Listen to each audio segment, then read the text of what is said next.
Hey guys, I've got a completed assembly video for you today. So this is one of our projects that has taken a little while to get finished up, but it is done. And this is the Middeinheim Warhammer Fantasy inspired Middeinheim terrain. So if you're not familiar with Middeinheim, it's a old Games Workshop specialist game where it's kind of like skirmish fantasy. So I'm just going to do a slow pan around all this. Now this is just the completed assembly. It's getting ready to go through base coating. Some of it has been base coated. We expanded the project about midway through it. So then the focus of it shifted and more pieces were added. So just to kind of go over this a little bit, you've got this ruined church over here with this graveyard section. That's pretty cool. You've got right here, if you look, you've got a pool that's full of skulls. Because you can't have Warhammer without skulls. We've got some gravestones. I've added some figures here and there to kind of give you an idea of scale. So these are like vampire counts, skeletons, and ghouls. You've also got these crypts right here.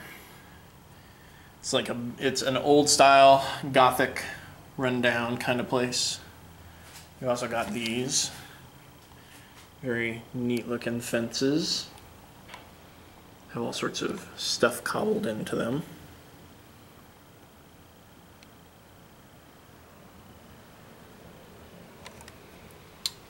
You've also got a lot of scatter terrain on this one. So you've got, like, for instance, these are little pieces. Now, we did not mount this on hardboard like we normally do because we wanted these to be able to be added to pretty much any piece without substantially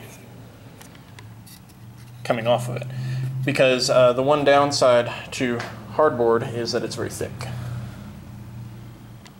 You've also got these. Let me kind of move the camera down here a bit.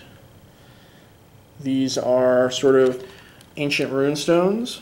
You can see the, if you catch the light just right. Those will have a lot of glow on them when we paint them. This is actually our turn counter as well. So this is an ancient summoning circle. Obviously the chaos gods have been rife through this town. And what you have here are you have some stones. Now I try to mix it up sometimes with turn counters because, you know, yes, they're turn counters, but at the same time it's kind of boring to just see, oh, 1, 2, 3, 4. So instead what I did with this, these stones, they have a magnet on the bottom right there, and they just click into place right up here. Nice little sound. And they sit up there, but they, and I'll probably actually do a little trimming around the bottom edge here to make them not look like they're just, you know, magnetized, make them look more like they're actual stone sitting at the top. What I'm going to do is each of these little crevices, I'm going to get filled with what looks like dried blood, almost like they slashed a rock into it for every sacrifice and then filled it with blood. You've got more of these rune stones. Lighting over here isn't that great, but you get the idea. More right there. Now these little pieces right here, there's a couple of these laying around the board.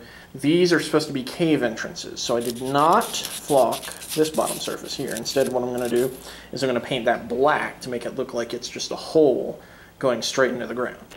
So these are supposed to be meant as cave entrances.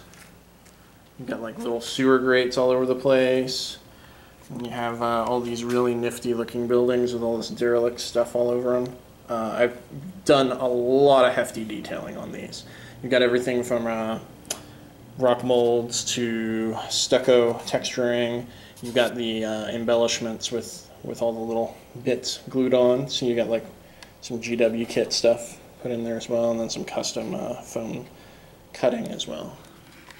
And all of these also have lots of texturing, lots of basing work and bits glued down to the ground to make it look as torn up and nasty as possible. You got some Ogre Kingdoms guys and some Skaven. Mordheim's actually really fun.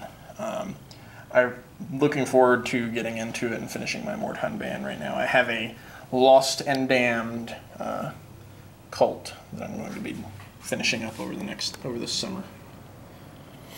You've also got these little bazaars going on right here, and then more scatter terrain. You know, these little stones. They do have a little heft to them. The castings actually give them a little weight, which is nice.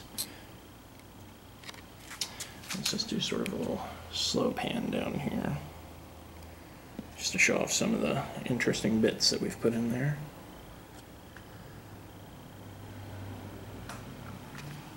So one of the other cool things about this is you have all these walkways. Now these walkways are interchangeable.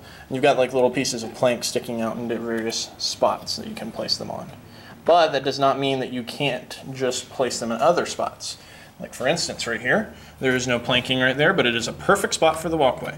To show you, I've actually shaved down the edge right along here, because that'll be placed there, so that it gives you as flush a possible grab. You've also got stuff like this. These are little treasure counters, which look really neat. When this stuff is all painted up, it'll look amazing. You've also got these lava markers.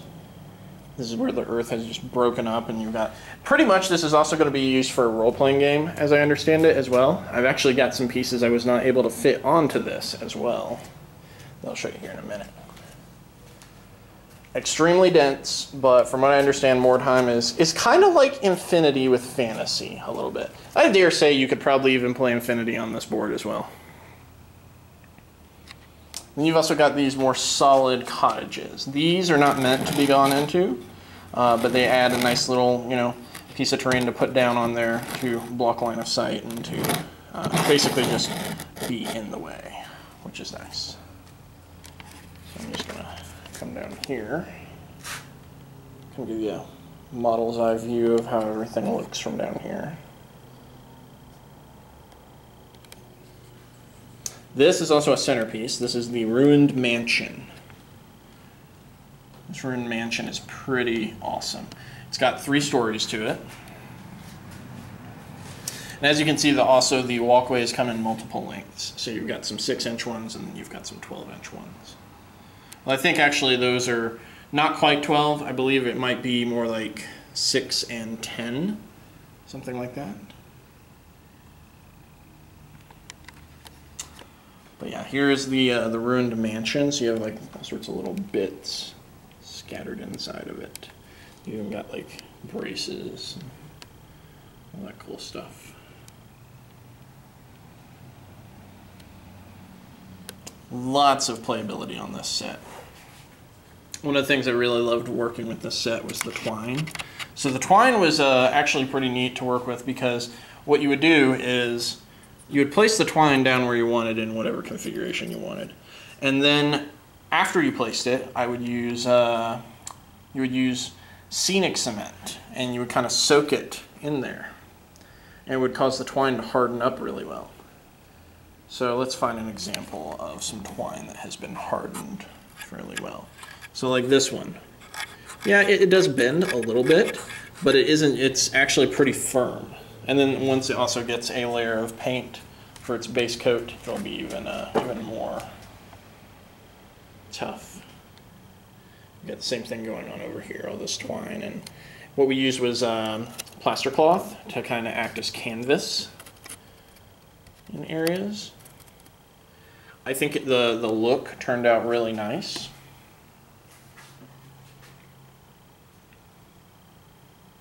Overall, I'm pretty pleased with how the set turned out. This is a really striking board. It's going to be a whole lot of fun for the client to play on.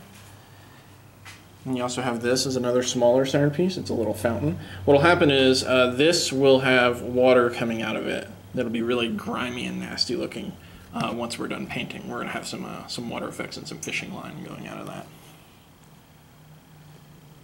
You got all sorts of little banners. These banners are going to be really fun to paint, because they're all going to be nasty and dirty looking and generally really awesome. Let me just paint around here. We'll lift this up to kind of get a look. That one's a little bit more bare, but not every building is going to have massive amounts of debris under it. But yeah, that is our update on our Middeinheim set. I'm also going to show you these extra pieces right here. Let's just go over here. So these are sort of like dungeon bridge kind of things. They have multiple purposes. But as you can see, just by, this is one of the short ones, they take up a lot of space. So I wasn't able to fit them on this board, but they all have this general same construction. They've got a bunch of basing and rocks all over the place. And we have 3 of them. Let me go ahead and move these to show this off. So they basically come in these 2 styles. And this is also for this set as well, because the client requested some dungeon, some broad dungeon hallways, and I thought it would be nice to have them also double almost as bridges, so that way, if he decides he wants to put down some river tiles at some point, or maybe even connecting some tables together, something like that, that would be cool. Though connecting tables in practice usually just creates massive choke points for games. I will say that right now. The bridge ideas are usually better to be kept on the table, not connecting tables. So yeah, pretty cool stuff. Same treatment with the plaster cloth. And let's grab an ogre to give you scale.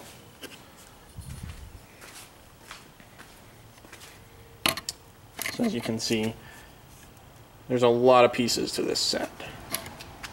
And same thing right there. You could probably fit at least 2 ogres side by side, or 4 guys on bases if you were playing fantasy. Because this is going to be played with fantasy, Dungeons and Dragons. It's also going to be played with Middeinheim, all sorts of stuff. And I personally am going to miss seeing this set gone. Because it's just really cool looking. That's a lot of terrain. I really firmly believe that this could be played with some sort of fantasy equivalent of Infinity. Like if you, I don't know, that's kind of an interesting idea. You could play Infinity on this and claim it was some sort of derelict pre-industrial world that they found, like lost races all over the place. It'd be kind of interesting to play on a fantasy set like this. Could be like ancient ruins that were unearthed or something like that. Anyway, guys, thanks for watching. As always, like, share, and subscribe. You can follow us on Facebook, Twitter, Instagram, and Pinterest. If you would like to get a project quoted like this one, just send us an email to projects@titanterrainstudio.com. Take care.